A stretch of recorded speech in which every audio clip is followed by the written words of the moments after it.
Why is it that the best witch movies have only like 10 seconds of witch sightings? Welcome back to Halloween in the Middle, everybody. Today we are talking about The Witch.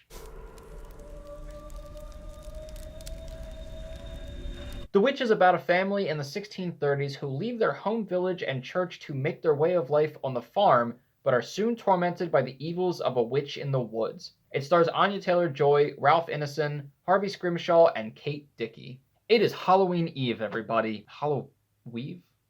Tomorrow is Halloween. Spooky, scary skeletons and shivers down your spine.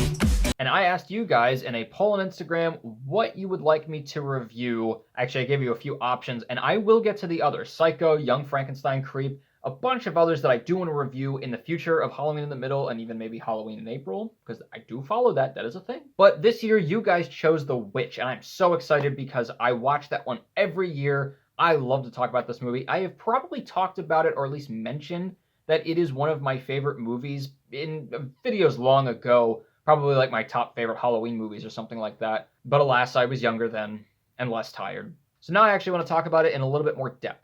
So this is The Boy, Robert Eggers' first feature film, and man, is it a first feature film. There's so many people that I'm like, I hate that this is your first feature film, and it's so good.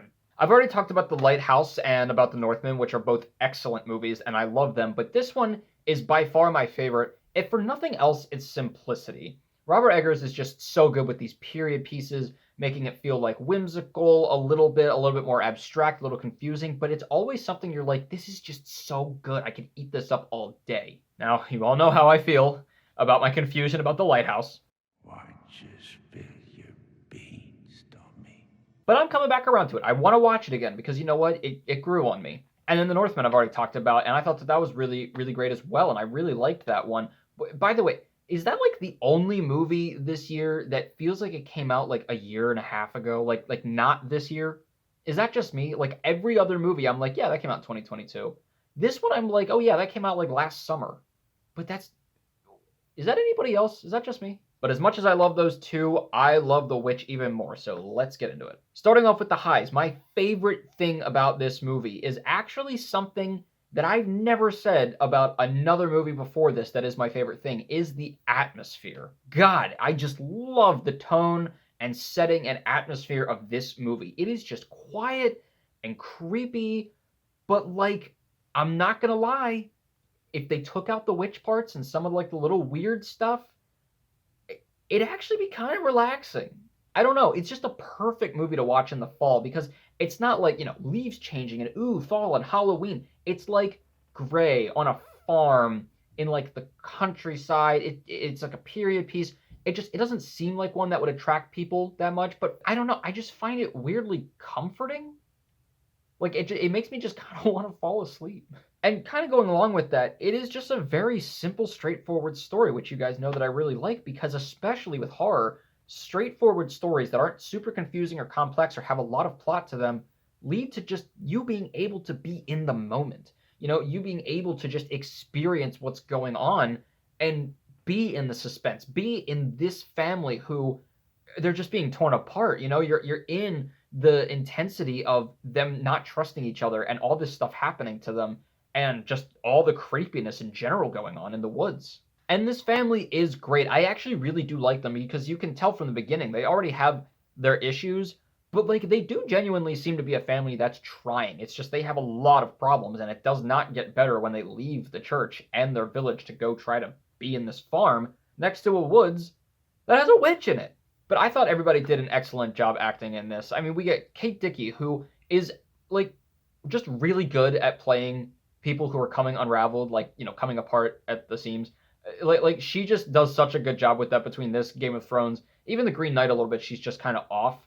And she's really good with that. And I don't know what that says about her, but it works. And then you get Ralph Ineson, who is kind of the polar opposite, where he's not like necessarily coming apart visibly, but you can tell internally he definitely is, and he's more of like the really deep voice, like really creepy. He's trying to keep it together. He's trying to be a good father and a good husband, but it's like they're struggling. But like, man, They all just kind of lose it. And of course, we get BBATJ. Oh, she's so small. I didn't realize how young she was in this until I, watched a couple other things with her this year, and I was like, wow, she really grew into that nose. But she's just excellent in this. This is one of her first roles, and there's really nothing to say. She's just really, really good in this, of both being like the freaking out, frantic part of it, but also like the trying to be the good Catholic girl. She's trying to do her prayers and be a straightforward person, but like you can tell that she has just had it because no matter what she does, it's never good enough. And she's like, screw it. I'm gonna be a witch, I'm gonna pretend like I'm a witch at least. And of course that gets her into a lot of trouble. But honestly, I think the one who really stole it, even though he has a little bit of a smaller part than the other three, is Harvey Scrimshaw, which by the way, first of all, incredibly cool name. But also, wow, I don't remember how old he was when he made this. I want to say he was like probably mid-teen, early teens to maybe mid-teens. But man, he did such a good job. Like, there's one scene, if you haven't seen it yet, there is one scene in particular that's just like really weird and abstract and creepy based on things that he's doing. And he did such a good job with it. Holy crap. He really killed it. I was impressed. The last big thing that I think is really good about this movie is the portrayal of the witch herself, which, again, there's not a whole lot of her in it, but I think that actually, like Jaws, makes it better because you don't see her all the time, but it's all these other creepy things happening around her, and then when we do see her, it's even scarier. But I think the thing that makes her scary is the fact that she's not portrayed like a mainstream witch, with the hat and the cauldron and everything. Like, yeah, obviously, we already know that that's like a very modernized, fun version of the witch. But even for like witches that are like, oh, they're doing cult stuff, this was like dark. Like, it's like stuff you're like, I shouldn't be watching this. Especially towards the beginning. There's a scene that I was like, oh God, don't ever show me that again. And I think it's really, really well done how they portrayed it because it's actually creepy. It's actually realistic. And it's again, it's not just like hobbling over a pot and ooh, I'm with. It's like rituals that are like really disturbing. Although I'm not an expert on witch stuff, but actually one who is my friend Josh, who I haven't talked about in a while because he hasn't posted on his channel in a bit. But he did post something, actually a lot of things, about Robert Eggers movies. One is of the witch and how the witch is portrayed and why it is a much more realistic take. So you should definitely go watch that. I'll post the link here. Okay, sorry, one final thing. It's really, really small, but it's Robert Eggers. You gotta love the straight looking into the camera shot. And he has one in every single movie he's done, and they are always great. But this one, like The Lighthouse, is incredible. But this one I love because of a particular voice that comes out of the person that she's looking at. We can't see who it is, but we know who it is. But oh man, oh, that is quite a scene. Don't listen to that one with headphones on, or maybe do, but just be prepared. It's creepy. Wouldst thou like to live deliciously? Okay, I have like one middle, and it's really, really a nitpick, honestly. There's a couple movies that I can think of off the top of my head: The Wicker Man, Midsommar, those kinds of like cult ones in particular, where I think, when they got there, why didn't you just do your sacrifice then? Why'd you wait the whole movie? Of course, we wouldn't have a movie, but why did you wait? What was the purpose of that? Because there's really no purpose of waiting. Something like The Wicker Man, it's you can defend it a little bit less.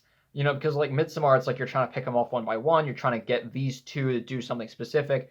With this one, I want to say maybe it's the same thing. It's a little bit vague what the witch and some of these other evil forces are trying to do to this family, which I think makes it even creepier. But, I can't tell by the end if it's like they were trying to not only kill some of them or take some of them or use some of them, but like persuade some of them to do other things, or if that was their own decision. It's a little vague, not like too bad, but I just don't know why some people end up the way that they do when they do. I know it's very vague, but it's like I just don't want to give away like spoilers. But again, it's a nitpick. Overall, I love this movie to death, but it is very creepy. And honestly, once you've seen it the first time, like I said, you might just kind of find it like, ooh, farm in the 1600s, and it's like, ooh, creepy. And I don't know. It's kind of relaxing though. It's pretty cool. But it is very creepy. It is so well done. It's incredibly well shot, very well acted. You're probably going to want to put on the subtitles the first time you watch it, but I love this movie so much. I'm going to give The Witch a 4 out of 4, making it my next top shelf movie.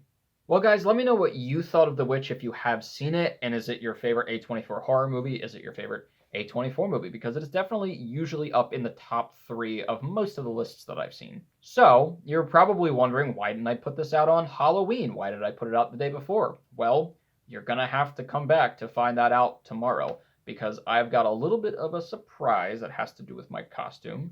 And if you have seen Instagram, you probably have already guessed partly what it might be. But you're going to have to stay tuned for tomorrow night.